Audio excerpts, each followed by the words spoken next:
Pam. Salut. Et bonsoir à tous et toutes, c'est Zumiro, j'espère que vous allez bien. Et aujourd'hui on se retrouve pour une nouvelle vidéo. Dans cette vidéo, on va parler bouquins. Je me suis jamais revendiquée comme étant une chaîne spéciale dessin, donc... Et au pire c'est ma chaîne. Aujourd'hui je vais vous parler de tous les livres que j'ai lus en 2023. Let's go. J'ai mon petit carnet de lecture, dans lequel il y a les notes que j'ai données à tous les livres. Donc j'évalue les livres sur 5 étoiles comme à peu près tout internet. Faut savoir que j'ai un peu triché, c'est pas exactement tous les livres que j'ai lus en 2023, c'est tous les livres que j'ai lus en fin 2022, 2023, et voilà. Parce qu'en fait le truc c'est qu'il y a 2 livres que j'ai lus en décembre, mais genre vraiment le 25 tu vois. Pour moi ça compte comme si c'était déjà 2023, vous voyez. Il faut savoir que j'ai lu un livre en été 2022, c'était Amande de Won Kyung-sok, je crois. Won Kyung-sok. Je vais vous le mettre à l'écran parce que je ne sais plus. Mais voilà, donc je l'avais lu déjà en été 2022, que c'était pile poil dans ma période où je me suis dit peut-être que je devrais reprendre la lecture. Et du coup voilà. Et en plus je me sentais mal et du coup j'ai lu ce livre qui m'a fait me sentir encore plus mal parce que c'est un livre poignant. Et vraiment il vous arrache une partie de votre âme en fait. Après vous j'ai pas lu donc voilà. Donc du coup le livre qui m'a fait revenir dans la lecture entre guillemets est un livre de romance à tous les garçons que j'ai aimé. Voilà, de Jenny Han. Je l'ai noté 4 étoiles sur 5, ce qui est quand même plutôt pas mal. J'ai quand même préféré le film. Les personnages sont quand même plus profonds dans le livre, alors ça forcément parce que du coup dans un livre on a plus de détails etc. Donc voilà. N'empêche que je déteste toujours autant Margot, hein, voilà, la grande sœur de Lara Jean. Vous avez vu les films, vous savez très bien de qui je parle. Je vous la mets là. Voilà. J'ai été déçue de la fin, je pense que c'est pour ça que j'ai préféré le film en fait. Parce que la fin est plus concrète, c'est mieux. Alors que là, bah... ouais. Ensuite, j'ai fini l'année sur L'année solitaire de Alice Oseman. C'est un 5 sur 5. Incroyable, j'étais vraiment très gentille avec mes notes. Donc Alice Oseman, c'est celle qui a écrit et dessiné Heartstopper, que vous trouverez sur Netflix également. Et là du coup l'année solitaire se concentre sur Tori qui est du coup la sœur de Charlie. Tori qui traverse une mauvaise passe. Tori qui traverse une dépression littéralement, on peut dire le mot. Hein. C'est la grosse déprime là-dedans. En fait, je trouve que les livres de Alice Oseman en général sont des livres auxquels vous pouvez très vite vous identifier ou identifier des gens ou des situations. Voilà, dans ces livres, vous allez retrouver des éléments de votre vie en fait. C'est franchement ce qui m'a fait apprécier le livre. Regardez le nom de Pastille. Malheureusement pour moi, je me reconnaissais beaucoup dans le personnage de Tori. C'était par rapport à l'époque. Je pense que si je le relis maintenant, il y a moyen que je m'y retrouve un peu moins. Alors ensuite, j'ai lu un livre qui s'appelle Snowy Little Lies. Je ne l'ai pas parce que en fait, je voulais le mettre dans une boîte à livres et du coup, il est en bas dans ma voiture. J'ai la flemme d'aller le chercher. Donc, je vais vous mettre la couverture. J'ai noté 3 étoiles. C'était par Fanny DL. Je trouvais que c'était éclaté. Après, c'est une romance de Noël. Voilà, je pense que toutes les romances de Noël sont aux alentours de 2,5, 3 ou même 1. Voilà, si on est vraiment bien méchant sur la note, 1 étoile c'est déjà pas mal. Ensuite, j'ai enchaîné sur Harry Potter et le prisonnier d'Azkaban. Je me suis dit, il faut que je reprenne la lecture des Harry Potter parce que je les ai jamais lus en fait de ma vie. Et je me suis dit, vas-y, let's go, t'avais déjà lu les 2 premiers, vas-y, continue de lire les Harry Potter et tout. Du coup, bah voilà. Harry Potter et le prisonnier d'Azkaban, je lui ai donné 5 étoiles sur 5 parce que pour moi, c'est un des meilleurs Harry Potter pour le moment que j'ai pu lire.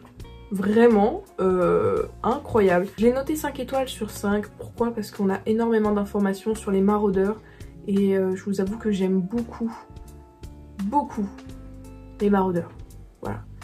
On se rend compte à quel point c'est des enculés quand même. Pas dans celui-là, mais dans un autre livre on va bientôt en parler.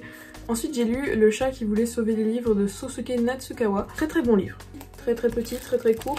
Il vous fait réfléchir sur la façon dont vous consommez vos livres. Genre vraiment en mode consommer, société de consommation, tout ça. Il vous fait réfléchir sur plein de trucs en fait ce bouquin. Bien sûr en rapport avec la lecture et les livres. Voilà, parce que bon c'est quand même le titre, c'est Le chat qui voulait sauver les livres. Et je lui ai mis 5 étoiles sur 5. J'ai pleuré quand j'ai lu ce livre. Voilà, faut savoir, il y a un moment donné, il m'a fait pleurer. C'est un tout petit livre. Hein. C'est souvent ce qui se passe d'ailleurs. Je pleure souvent pour les tout petits livres. Et il y a une toute rikiki romance. Après c'est des enfants donc vous attendez pas à des trucs, voilà. Calmez-vous, calmez vos ardeurs, calmez vos pulsions, merci. Ensuite, Harry Potter et la coupe de feu. J'ai noté 5 étoiles sur 5. J'enchaîne les 5 étoiles mais en même temps, c'était que de la bonne lecture là. Peut-être que j'étais très gentille sur mes notes avant. J'ai pas lu trop de livres barbants.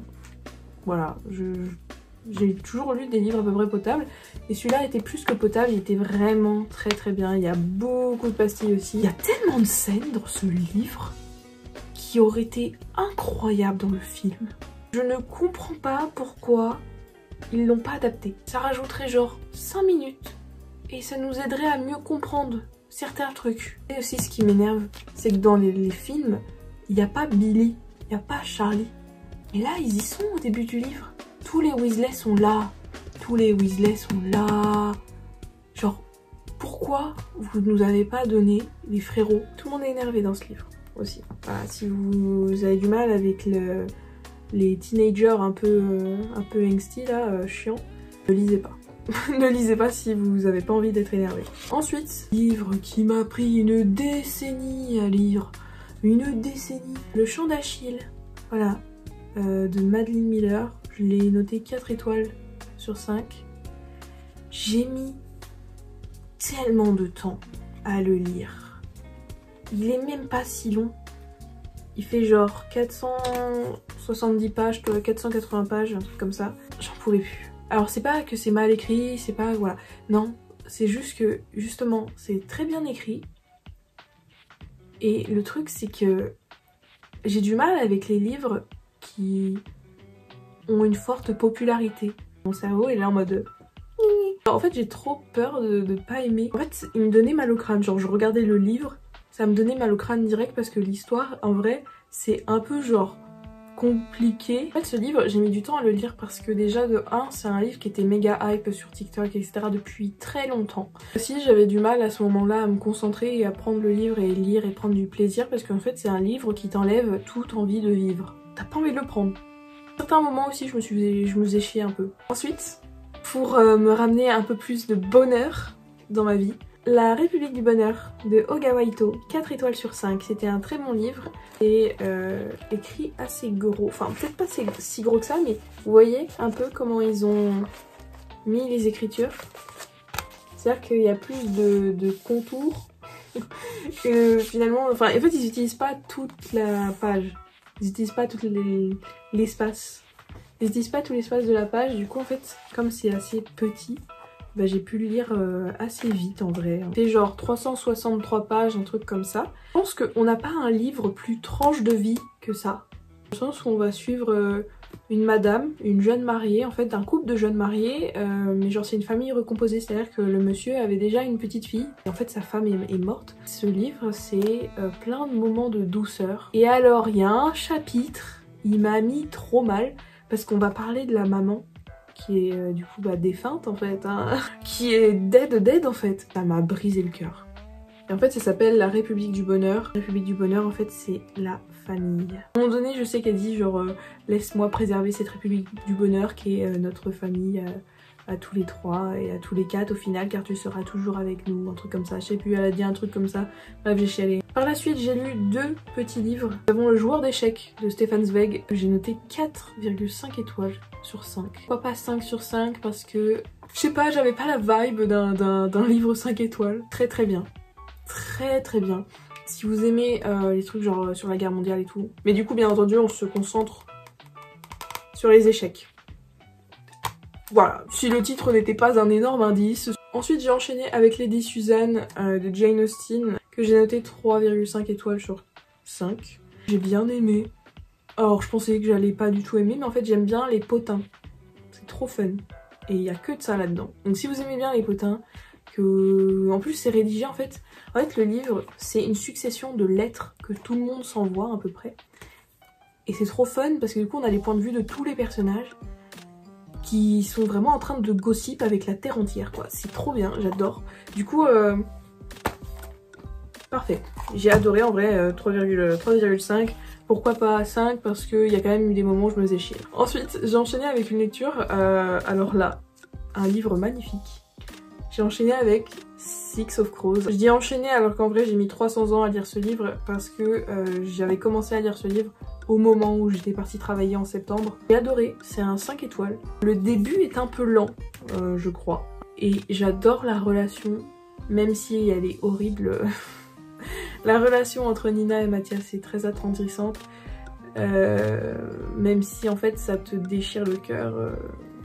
Parce qu'ils se sont brisés eux-mêmes en fait. Et j'aime beaucoup aussi Villan et Jasper. Il y a un deuxième tome, hein.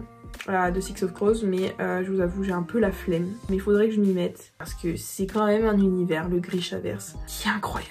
Lady Bardugo, elle nous fait des dingueries. Ensuite j'ai enchaîné sur de la merde, voilà, qui m'a coûté 14,95 €. Fire and Ice, je l'avais vu plusieurs fois. En fait ce livre je l'ai vu beaucoup de fois sur TikTok parce qu'en fait je voyais littéralement les vidéos de l'auteur.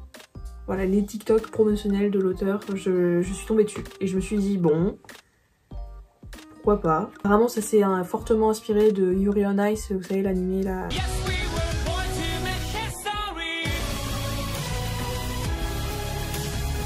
We were born to make history. Voilà. Je l'ai noté 3 étoiles sur 5. Alors pourquoi? Parce que en fait, je vais vous dire ce qui m'énerve dans ce livre. L'écriture. Au début, je voulais trop impressionner les lecteurs. Qu'est-ce que tu me fais? Dès le premier chapitre, j'ai eu les hicks. Vraiment, dès le premier chapitre, je voulais poser le livre et ne plus jamais y toucher. Je lui souris parce que je souriais souvent. Il a rien que là. Pardon.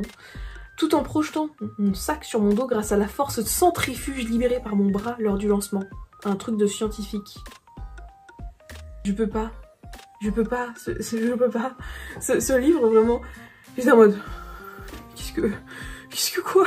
Le personnage principal, t'as envie de lui foutre des claques. Le mec, il a des hallucinations, il est là, il se rabaisse tout le temps, il a peur, il fait des crises d'angoisse. Il y a sûrement des gens qui me regardent actuellement et qui doivent se dire « Ouais, mais moi je fais tout ça aussi.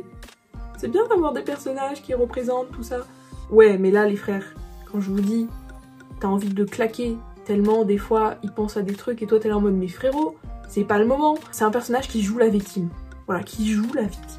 On enchaîne sur un pavé, une très bonne lecture d'un livre de 1000 pages. Ce bouquin c'est Harry Potter et l'Ordre du Phénix. Je l'ai noté 4 étoiles sur 5 parce qu'il y a beaucoup de moments donc je m'en bats les couilles, genre vraiment. Là par contre il y a vraiment des scènes, ils ont bien fait de pas les mettre dans le film. Par contre la scène où Harry a littéralement un rendez-vous élève-prof, il y avait un rendez-vous d'orientation avec Madame McGonagall et il y avait Ombrage qui était là, ça aurait dû être adapté dans le film. Parce que du coup dans le film d'après, vous savez, vous vous rappelez, McGonagall elle est là et tout avec Harry et Ron dans les couloirs et elle dit je pensais que vous vouliez être Aurore à moins que ce ne soit plus dans vos plans ou des trucs comme ça, vous savez, j'aurais dit un truc comme ça dans les films. Mais en fait, comme on n'a pas vu dans le film d'avant qu'ils avaient eu un truc d'orientation, tu dois te dire mais McGonagall tu le stalk ou quoi? Comment tu sais? Les seuls moments que j'ai vraiment kiffé c'est quand il y a l'armée de Dumbledore et que du coup Harry fait des cours aux autres élèves. Voilà. Pareil dans le film, c'est l'un des meilleurs moments pour moi. D'ailleurs, les guys, dans le film, c'est Cho qui dénonce. Et ben, moi, je vais rétablir la vérité. Dans le livre, alors Cho est insupportable dans le livre aussi, je la déteste. Elle est là, elle tape des crises et tout, c'est bon. Va te coucher, ma belle. Mais c'est pas Cho qui dénonce l'armée de Dumbledore dans le livre. C'est une pote.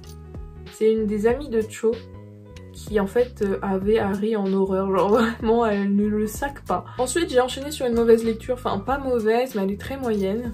The Mortal Instrument, La Cité des Ténèbres by Cassandra Clare. C'est une très grosse saga aussi, je sais pas si vous la connaissez forcément, il y a eu une série Shadowhunter qui est sortie sur Netflix, si vous avez vu la série, bah voilà, ça ce sont les livres en fait qui ont inspiré la série. J'ai noté 3,5 étoiles, la plupart du temps je me faisais chier dans ce livre.